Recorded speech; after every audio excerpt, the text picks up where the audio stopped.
air, you know. It's nice. But originally from Lindenhurst, New Jersey. New York, Long Island, yeah. Long Island, yes. Is that where your music career began? Yeah, I did classical music and theater.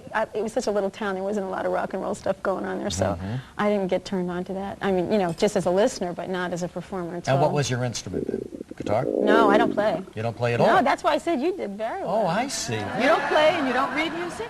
You just... No, that's why I married my husband, because he got